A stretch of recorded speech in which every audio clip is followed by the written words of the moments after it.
Now, I want to ask you a question, Chanti. Is it true that this particular samosa with the cauliflower is only made here in Bengal? Yes. Only in Bengal do they make it with the cauliflower. So that's the feature. It's the addition of the cauliflower that makes it different to everywhere else. Yes. Right, so what we've got here, we've got chopped, very smallly, finely chopped potato and little florets of cauliflower, and they really are mini little pieces. So you can see they're all going to cook together at the same time.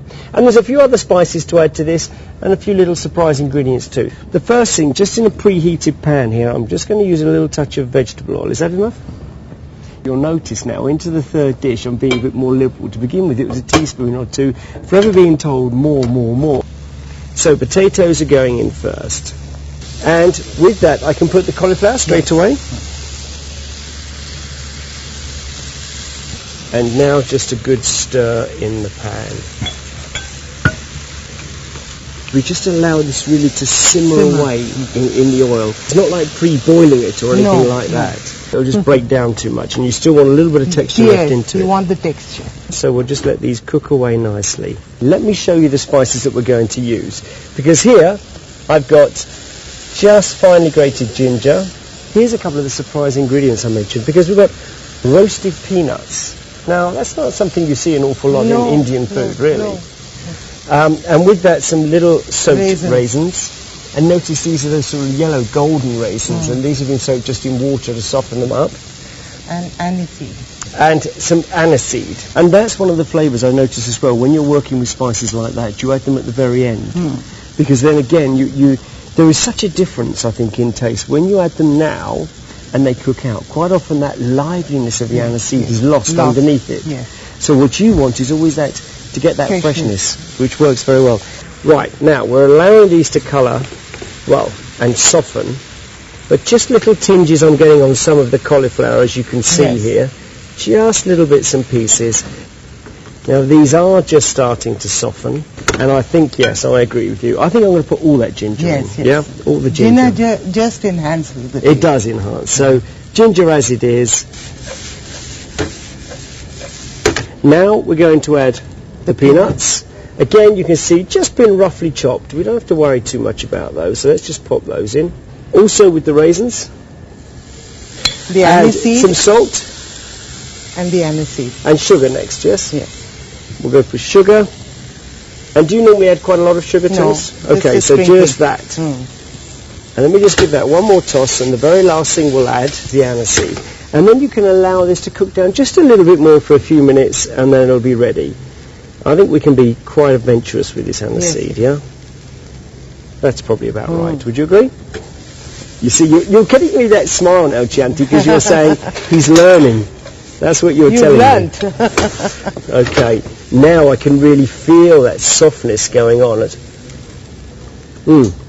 Very tender. So we can let this just cook away. And the nicest thing is, you put the lid on, leave it on a low heat, let it simmer away, and you can get on with making a dough. And that is made literally, I think, just from flour, bit of ghee, water and salt. A pinch of salt. A pinch of salt. You see, we're holding back now. Right. Now we can turn that out, and you have to wait until this is completely cooled before you can make it into the samosas. Otherwise, of course, it's going to break down that dough you spent all that time making. There's the actual lovely dough, and look at the texture. I think that's just perfect. So simple, easy to make, from flour, bit of ghee, water and salt. What I've done then is to make them into little balls just like that. Roll it into a very, very thin oval shape, and then we cut those in half to create a D shape. And what I'm going to do is just take a little touch of water. I've just got cold water here, and just brush it around the inside like that. Fold here. Hang on, let's have a look at this. So I'm being shown now exactly how you do it. One fold here. One fold here, like that? Yes. And here. So, I see. You've done a one fold there, like that, and one fold like that to create around the outside there. And you're going to have something like this. Now, a little bit of water, you said. And then put the stuffing in. And here we've got the stuffing. And we're just going to pop that in. So we've got really lots of filling and really packing in flavour like this, because then as you eat it, don't find that all you're left with is lots of paste and no filling. So I you think get that's a about filling right, with isn't every it? bite. You can Yes. see like that now how that's standing out. Right, Now, one little touch of water again, and all we're going to do is seal it like Yes. this. And We you can can make just- them into a small size for cocktail samosas or a larger size Right, for evening tea. There you are. let me put it on here so you can really see that shape. Simple as that. Now, the next thing, which is the best bit of the lot, of course, is to cook them. So, Very gently drop them into the oil. So Now, if it's we put- sizzling hot. just half a dozen or so in here, and we'll have those really nice and golden brown. They're coming out beautifully. Look at the color. It is lovely, Light isn't it? tinge of color. I can't handle that. It's too It's hot. so hot. I just can't hold it. I think one of the beauties of cooking in India, you don't need to use much gas here because it's so hot.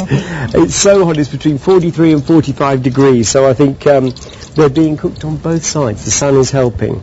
So you could say they're very naturally cooked. Now, looking at this colour, Chianti, do you think that that's about the right colour Yes, for them? they are perfectly done. You don't think they should take on any more? No, because the flour is very, very thin. So and the inside, the mixture is cooked. So Yes. basically it is cooked. Okay, and they feel, you can, I don't know if Yes, you can they hear this, but it's very, very crispy, very firm. Okay, let's pop some of these on here. Now, the other point is that when you're cooking these, if you do allow them to go to too much of an over-rich, deep colour, after a period the oil begins to thin, and then it does become, this dough also will become absorbent if it's in there for too long. So this nice light golden is going to give you the perfect finish. Now look at those. There you have They're perfectly done. the most beautiful pulkapia jingara, which is a cauliflower samosa.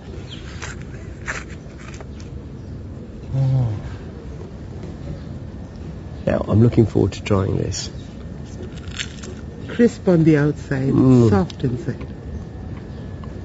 And Cauliflower, potato, aniseed, just letting that off. Yes. That would be absolutely glorious. The Janty, perfect. what can I say? I can only give you the biggest of thank yous. It's been really just Thank yet you so another much. Thank you experience so for much. me. It really has. Where are my sous chefs? You've got to come and try this, guys.